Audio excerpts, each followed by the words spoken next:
یہ اس زمانے کی بات ہے جب سلطنت روما اپنے زمانے کی سپر پاور ہوا کرتی تھی، اور شاہ ہرقل یا ہرکلس اس سلطنت کا عظیم بادشاہ ہوا کرتا تھا، یعنی 620 عیسوی یا 10 نبوی ہجرت سے تقریباً 3 سال پہلے کا زمانہ۔ موجودہ زمانے کے اعتبار سے رومی سلطنت یا رومن امپائر کی وہی حیثیت تھی جو آج امریکہ کی ہے، اور رومی صدر کا وہی رتبہ تھا جو آج امریکی صدر کا ہے۔ جناب نبی کریم صلی اللہ علیہ وسلم کا کفار مکہ سے صلح کا معاہدہ ہو گیا تھا، اور ایک اعتبار سے حجاز کے علاقے میں یہ امن کے دن تھے۔ اسی دور میں آپ صلی اللہ علیہ وسلم نے بہت سے بڑے بڑے غیر مسلم حکمرانوں کو تبلیغی خطوط روانہ کیے۔ ان میں سے ایک خط سلطنت روما کے صدر ہرقل یا ہرکلس کے نام بھی لکھا۔ اسی خط کے بارے میں سن کر اور نبی کریم صلی اللہ علیہ وسلم کا احوال دوسروں سے معلوم ہونے کے بعد سلطنت روما کے دربار میں یہ واقعہ پیش آیا۔ شاہ روم ہرقل کے دربار میں ابو سفیان کے ساتھ پیش آنے والا ایک انوکھا واقعہ۔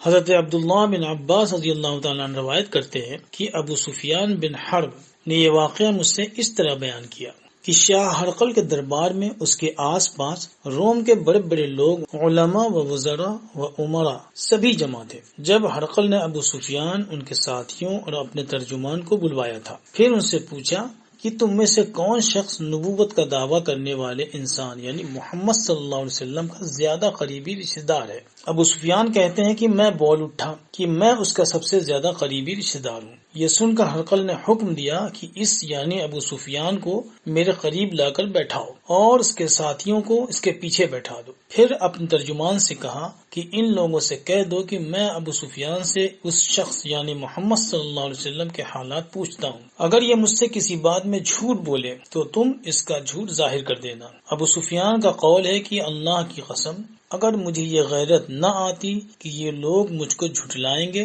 تو میں آپ صلی اللہ علیہ وسلم کی نسبت ضرور غلط بیانی کرتا۔ پہلی بات جو ہرقل نے مجھ سے پوچھی وہ یہ تھی کہ اس شخص کا خاندان تم لوگوں میں کیسا ہے؟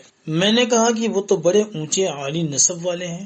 کہنے لگا اس سے پہلے بھی کسی نے تم لوگوں میں سے ایسی بات کہی تھی یعنی نبوت کا دعویٰ کیا تھا؟ میں نے کہا کہ نہیں۔ کہنے لگا اچھا اس کے بڑوں میں کوئی بادشاہ ہوا ہے؟ میں نے کہا نہیں۔ پھر اس نے کہا بڑے لوگوں نے اس کی پیروی اختیار کی ہے یا کمزوروں نے؟ میں نے کہا کہ کمزوروں نے۔ پھر ہرقل کہنے لگا کہ اس کے تابع دار روز بڑھتے جاتے ہیں یا کوئی ساتھی اپنی بات سے پھر بھی جاتا ہے یعنی پلٹ جاتا ہے؟ میں نے کہا کہ نہیں، کوئی اسے چھوڑ کر نہیں جاتا، سب اس کے ساتھ ہیں۔ کہنے لگا کہ کیا اپنے اس دعوی نبوت سے پہلے کبھی کسی بھی موقع پر اس نے جھوٹ بولا ہے؟ میں نے کہا نہیں، بلکہ اب ہماری اس سے صلح کی ایک مقررہ مدت ٹھہری ہوئی ہے، معلوم نہیں وہ اس میں کیا کرنے والا ہے۔ ابو سفیان کہتے ہیں کہ میں نے اس بات کے سوا اور کوئی جھوٹ اس گفتگو میں شامل نہ کیا۔ ہرقل نے کہا کہ کیا تمہاری اس سے کبھی لڑائی بھی ہوتی ہے؟ ہم نے کہا کہ ہاں۔ بولا پھر تمہاری اور اس کی جنگ کا کیا حال ہوتا ہے؟ تو میں نے کہا کہ لڑائی ڈول کی طرح ہے، کبھی وہ ہم سے میدان جنگ میں جیت جاتے ہیں اور کبھی ہم ان سے جیت لیتے ہیں۔ ہرقل نے پوچھا وہ تمہیں کس بات کا حکم دیتا ہے؟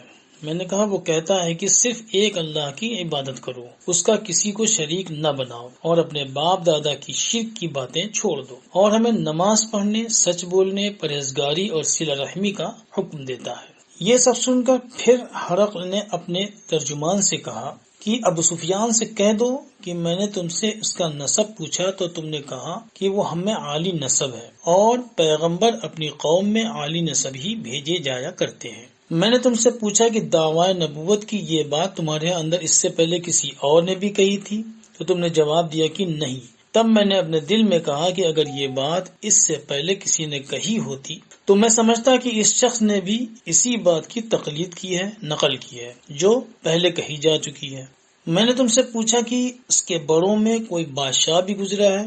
تم نے کہا کہ نہیں۔ تو میں نے دل میں کہا کہ ان کے بزرگوں میں سے کوئی بادشاہ ہوا ہوگا تو کہہ دوں گا کہ وہ شخص اس بہانے اپنے آبا و اجداد کی بادشاہت اور ان کا ملک دوبارہ حاصل کرنا چاہتا ہے۔ اور میں نے تم سے پوچھا کہ اس بات کے کہنے یعنی پیغمبری کے دعویٰ کرنے سے پہلے تم نے کبھی اس کو دروغگوئی کا الزام لگایا ہے یعنی جھوٹا پایا ہے؟ تم نے کہا کہ نہیں۔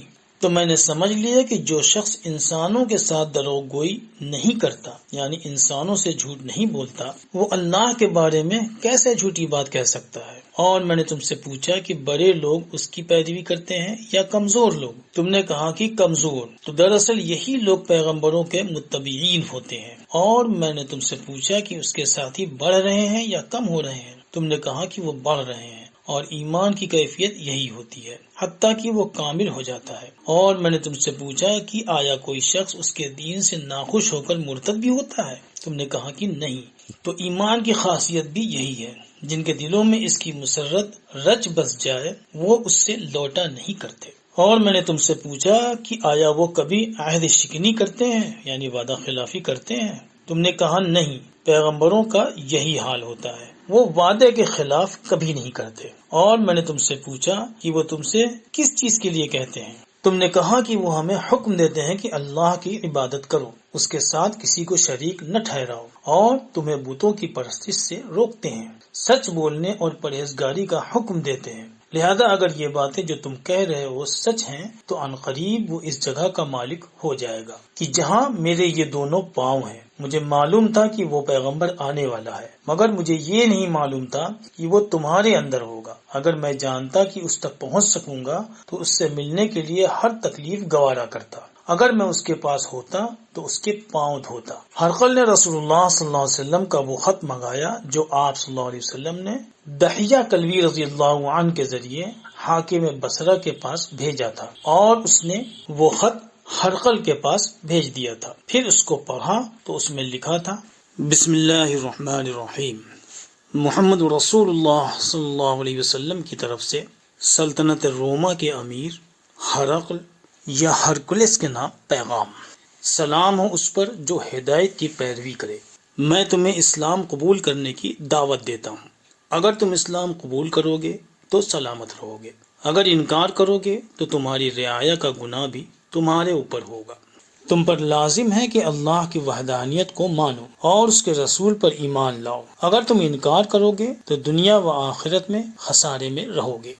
یہ اس تحریر کے الفاظ ہیں، اور اس کے علاوہ تاریخ میں اس خط کے الفاظ اس طرح بھی آئے ہیں: بسم اللہ الرحمن الرحیم، اللہ کے بندے اور اس کے پیغمبر محمد صلی اللہ علیہ وسلم کی طرف سے یہ خط ہے شاہ روم کے لیے۔ اس شخص پر سلام ہو جو ہدایت کی پیروی کرے۔ اس کے بعد میں آپ کے سامنے دعوت اسلام پیش کرتا ہوں۔ اگر آپ اسلام لے آئیں تو دین و دنیا میں سلامتی نصیب ہوگی، اللہ آپ کو دوہرا ثواب دے گا۔ اور اگر آپ میری دعوت سے روگردانی کریں گے، یعنی منع کر دیں گے، تو آپ کی رعایا کا گناہ بھی آپ ہی کے سر ہوگا۔ اور اے اہل کتاب، ایک ایسی بات پر آ جاؤ جو ہمارے اور تمہارے درمیان یکساں ہے، یعنی ایک ہے، وہ یہ کہ ہم اللہ کے سوا کسی کی عبادت نہ کریں اور کسی کو اس کا شریک نہ ٹھہرائیں، اور نہ ہم میں سے کوئی کسی کو اللہ کے سوا اپنا رب بنائے۔ پھر اگر وہ اہل کتاب اس بات سے منہ پھیر لیں تو مسلمانوں، تم ان سے کہہ دو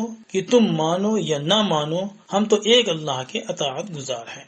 ابو سفیان کا کہنا ہے کہ جب ہرقل نے جو کچھ کہنا تھا کہہ دیا اور یہ خط پڑھ کر فارغ ہو گیا تو اس کے ارد گرد بہت شور شرابہ ہونے لگا، بہت سی آوازیں اٹھیں اور ہمیں باہر نکال دیا گیا۔ تب میں نے اپنے ساتھیوں سے کہا کہ ابو کبشہ کے بیٹے نبی کریم صلی اللہ علیہ وسلم کو معاملہ تو بہت بڑھ گیا، دیکھو تو اس سے بنی اصفر روم کا بادشاہ بھی ڈرتا ہے۔ مجھے اس وقت سے اس بات کا یقین ہو گیا کہ نبی کریم صلی اللہ علیہ وسلم عنقریب غالب ہو کر رہیں گے، حتیٰ کہ اللہ نے مجھے مسلمان کر دیا۔ جناب نبی کریم صلی اللہ علیہ وسلم کے متعلق اپنے طور پر تحقیقات کر لینے کے بعد ہرقل نے اپنے ایک دوست کو رومیہ خط لکھا، وہ بھی علم نجوم میں ہرقل کی طرح ماہر تھا۔ پھر وہاں سے ہرقل حمص چلا گیا، ابھی حمص سے نکلا نہیں تھا کہ اس کے دوست کا جواب آ گیا۔ اس کی رائے بھی نبی کریم صلی اللہ علیہ وسلم کے ظہور کے بارے میں ہرقل کے موافق تھی کہ محمد صلی اللہ علیہ وسلم واقعی پیغمبر ہیں۔ اس کے بعد ہرقل نے روم کے بڑے آدمیوں کو